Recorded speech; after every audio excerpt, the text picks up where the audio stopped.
Hello, welcome back to Vote for the Music, the Eurovision podcast. I'm Benjamin Windybank, and we are so close to the Eurovision Song Contest 2025. It is very exciting. In fact, standing rehearsals are just starting. Everyone will be in Basel in the coming days. It's all feeling very real now.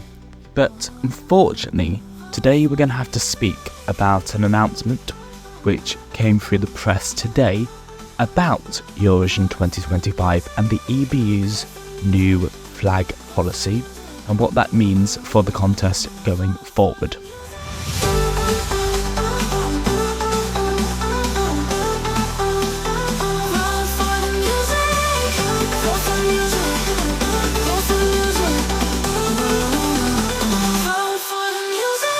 I hope this contest can live up to its promise and continue to stand for peace and dignity for every person in the world.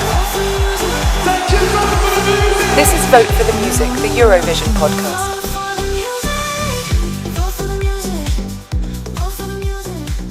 The headline is that the EBU have decided to ban pride flags at the Eurovision Song Contest. At least that's the headline.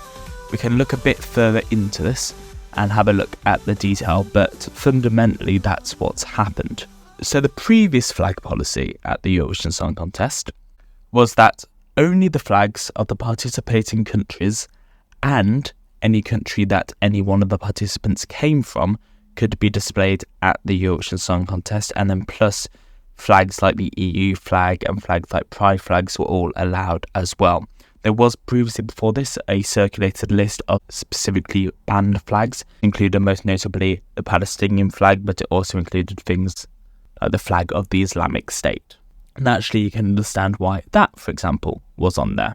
The flag policy has now been changed after concerns last year, and also the fact in 2019 we had, for example, banned flags being brought into the arena and displayed on television. Now the new policy says that for the audience, actually, they can bring any flag they want as long as it's allowed by Swiss law, which actually is a lot more lenient than what was previously there.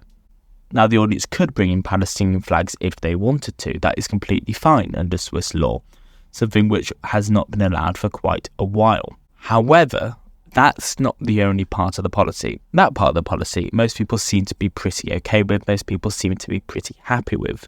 But what people aren't happy about are the policies that apply to the delegations. So the delegations are those people who sit in the green room at the Eurovision Song Contest, not just the artists, but also the backing singers, the backing dancers, the producers who are there, anyone who's there in the arena in the green room as part of the delegation that can appear on camera.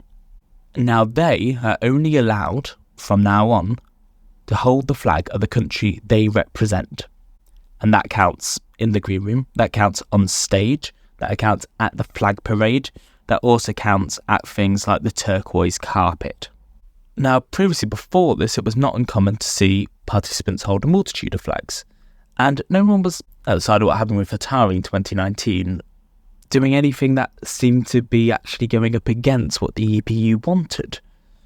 In 2022, for example, we had multiple artists holding the Ukrainian flag in solidarity with Ukraine after the illegal invasion by Russia just a few months earlier, a contest that itself would become entrenched in solidarity both that year and the year after, following a Ukrainian victory.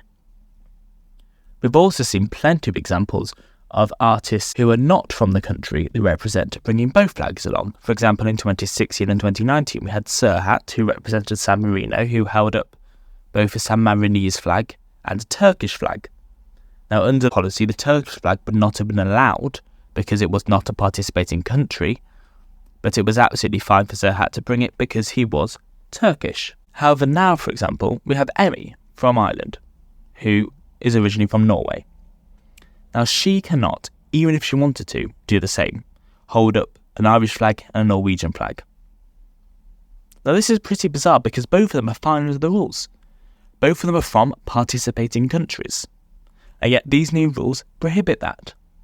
We're not even talking about a Serhat situation where one of the countries are not participating. These rules do not allow an artist to hold up multiple flags.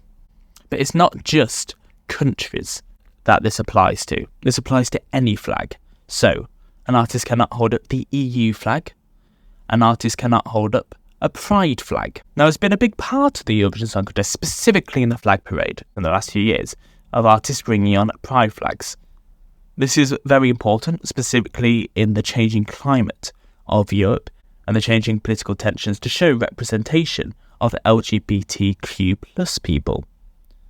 For example, we saw quite prominently Marco Mengoni do it in 2023, following a huge rise in homophobia in Italy over the last few years. We also saw it incredibly notably last year with Nemo, our eventual winner, coming onto the stage holding a non-binary flag. This same non-binary flag, the EBU took a photograph of Nemo with after and put it onto their Twitter account, talking about how Nemo was representing a non-binary finery. Well, under these rules, in Switzerland, Nemo's home country, Nemo couldn't even hold that flag, could not bring that onto stage, could not have that at the flag parade. Not just at the flag parade, but anywhere, in the green room, at the turquoise carpet. This just seems like insanity. In fact, there's even stricter measures at the flag parade. So now, the flag the artists hold is provided specifically by the host broadcaster. And that's the flag that is at the parade. We're not in a situation where the artist can bring their own flag, even if the flag is fine.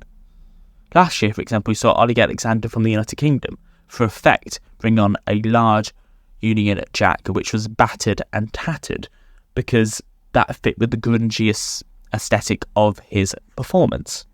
That could not happen this year.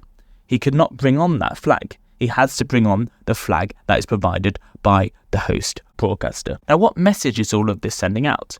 It's incredibly restrictive. It stops freedom of expression for the artists, and artists who are, all in all, very good-natured and do not want to do anything that causes controversy. They just want to represent. They want to represent either the queer community, or they want to represent either a country which they're from, which they're just not necessarily participating for. And we have multiple artists like that this year. Emmy, as I said before, representing Ireland, cannot wave the Norwegian flag. We have Kai, representing Sweden, cannot wave the Finnish flag. We have Gabri Ponte from San Marino, cannot wave the Italian flag. Why the EBU have chosen to do this doesn't make much sense, especially as the fact they are now allowing the audience to wave whatever flags they want, give or take. It just seems like it's creating an incredibly tense environment for no reason and purposely silencing an artist's freedom of expression. The Swiss broadcaster have made a lot this year about the fact that they are doing Eurovision differently. They're doing Eurovision as an open dialogue and an open discussion. They talk about how they want us to listen to each other, but this doesn't seem like listening. If they implemented an approach like that, I would understand. It could be very easy for the participants, 3-4 weeks in advance, maybe at the head of delegations meeting, to talk to the Swiss broadcaster, to talk to the EBU and say, actually, these are the flags we want to hold up in the green room, these are the flags we want to hold up on the flag parade. Is that okay? Swiss broadcaster and the EBU can research that flag, make sure it's suitable, make sure it's fine, and then they can provide them with it, or they can say, you can have this one, or they can present the what flags they would like to bring, and they say, yes, that's fine. That would solve all the problems.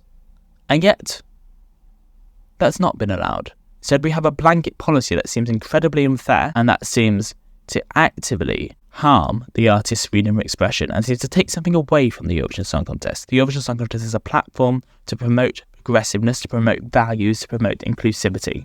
And the EBU seem to be trampling all over that at the moment, and that's incredibly disappointing. We'll see how this plays out in the coming days and weeks. Potentially there could be a change in this, potentially not. We'll see how it works at the contest. But until then, thank you so very much for listening, and please remember to vote for the music. Vote for the Music, the Eurovision podcast, is produced by Benjamin Windibank and Tadeusz Tyslak. The theme music was produced by Joe Telt and Benjamin Windibank, based upon a composition by Michael Nekrasov. Thank you for listening, and remember to vote for the music.